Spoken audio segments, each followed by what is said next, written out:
The Golden Goose by the Brothers Grimm.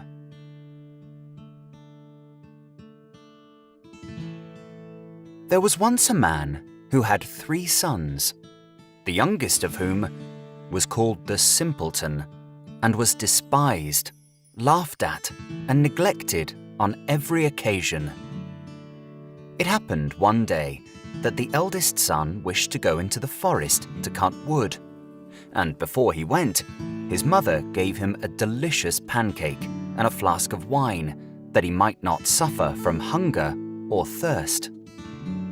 When he came into the forest, a little old grey man met him, who wished him good day and said, "Give me a bit of cake out of your pocket and let me have a drink of your wine. I'm so hungry and thirsty." But the prudent youth answered, "Give you my cake and my wine? I haven't got any. Be off with you." And leaving the little man standing there, he went off.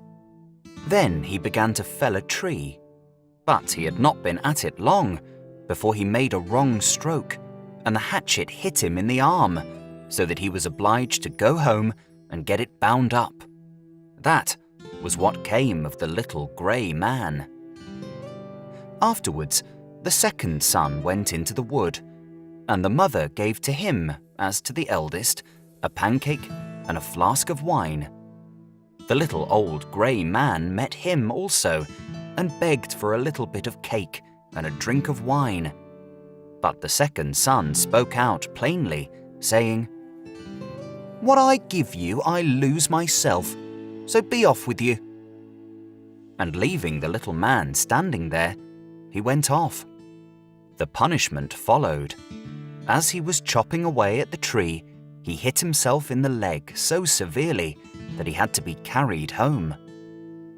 Then said the simpleton, "Father, let me go for once into the forest to cut wood." And the father answered, "Your brothers have hurt themselves by so doing. Give it up. You understand nothing about it." But the simpleton went on begging so long that the father said at last, "Well, be off with you. You will only learn by experience." The mother gave him a cake. It was only made with water and baked in the ashes, and with it a flask of sour beer. When he came into the forest, the little old grey man met him and greeted him, saying, "Give me a bit of your cake and a drink from your flask. I'm so hungry and thirsty." And the simpleton answered, "I have only a flour and water cake and sour beer. But if that is good enough for you, let us sit down together and eat." Then they sat down, and as the simpleton took out his flour and water cake, it became a rich pancake, and his sour beer became good wine. Then they ate and drank, and afterwards the little man said, "As you have such a kind heart and share what you have so willingly, I will bestow good luck upon you. Yonder stands an old tree. Cut it down, and at its roots you will find something." And thereupon the little man took his departure. The simpleton went there and hewed away at the tree, and when it fell, he saw sitting among the roots a goose with feathers of pure gold. He lifted it out and took it with him to an inn where he intended to stay the night. The landlord had 3 daughters who, when they saw the goose, were curious to know what wonderful kind of bird it was, and ended by longing for one of its golden feathers. The eldest thought, "I will wait for a good opportunity, and then I will pull out one of its feathers for myself." And so, when the simpleton was gone out, she seized the goose by its wing. But there her finger and hand had to stay, held fast. Soon after came the second sister, with the same idea of plucking out one of the golden feathers for herself. But scarcely had she touched her sister than she also was obliged to stay, held fast. Lastly came the third with the same intentions, but the others screamed out, "Stay away! For heaven's sake, stay away!" But she did not see why she should stay away, and thought, "If they do so, why should not I?" and went towards them. But when she reached her sisters there, she stopped, hanging on with them. And so they had to stay all night. The next morning, the simpleton took the goose under his arm and went away, unmindful of the 3 girls that hung on to it. The 3 had always to run after him, left and right, wherever his legs carried him. In the midst of the fields they met the parson, who, when he saw the procession, said, "Shame on you girls, running after a young fellow through the fields like this." And forthwith he seized hold of the youngest by the hand to drag her away. But hardly had he touched her when he too was obliged to run after them himself. Not long after, the sexton came that way, and seeing the respected parson following at the heels of the 3 girls, he called out, "Ho, your reverence, whither away so quickly? You forget that we have another christening today." And he seized hold of him by his gown. But no sooner had he touched him than he was obliged to follow on too. As the 5 tramped on, one after another, 2 peasants with their hoes came up from the fields, and the parson cried out to them and begged them to come and set him and the sexton free. But no sooner had they touched the sexton than they had to follow on too, and now there were 7 following the simpleton and the goose. By and by, they came to a town where a king reigned, who had an only daughter, who was so serious that no one could make her laugh. Therefore, the king had given out that whoever should make her laugh should have her in marriage. The simpleton, when he heard this, went with his goose and his hangers-on into the presence of the king's daughter. And as soon as she saw the 7 people following, always one after the other, she burst out laughing and seemed as if she could never stop. And so, the simpleton earned a right to her as his bride.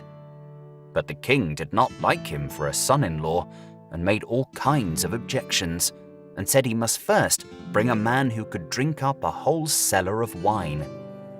The simpleton thought that the little grey man would be able to help him, and went out into the forest, and there, on the very spot where he felled the tree, he saw a man sitting with a very sad countenance.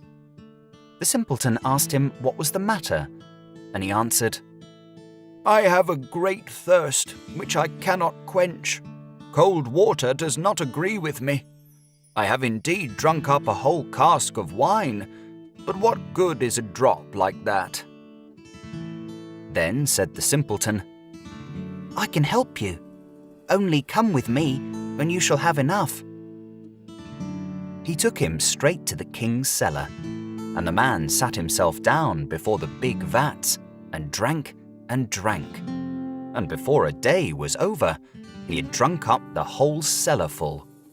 The simpleton again asked for his bride, but the king was annoyed that a wretched fellow called the simpleton by everybody should carry off his daughter. And so he made new conditions. He was to produce a man who could eat up a mountain of bread.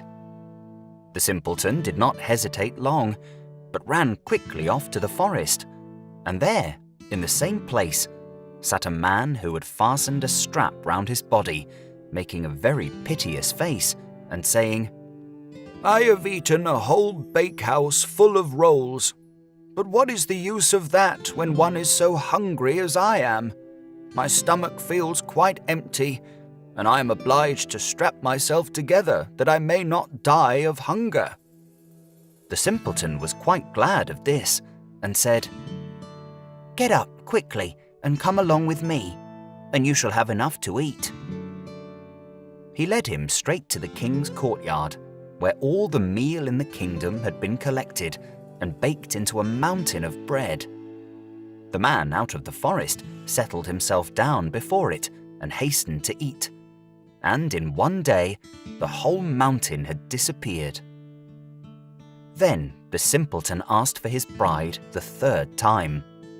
The king, however, found one more excuse and said he must have a ship that should be able to sail on land or on water.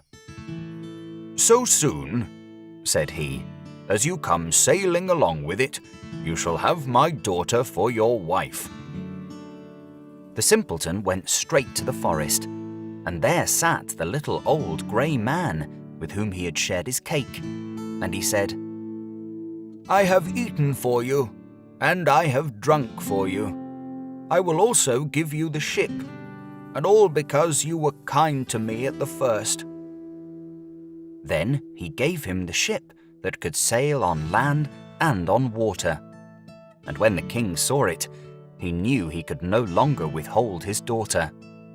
The marriage took place immediately, and at the death of the king, the simpleton possessed the kingdom and lived long and happily with his wife.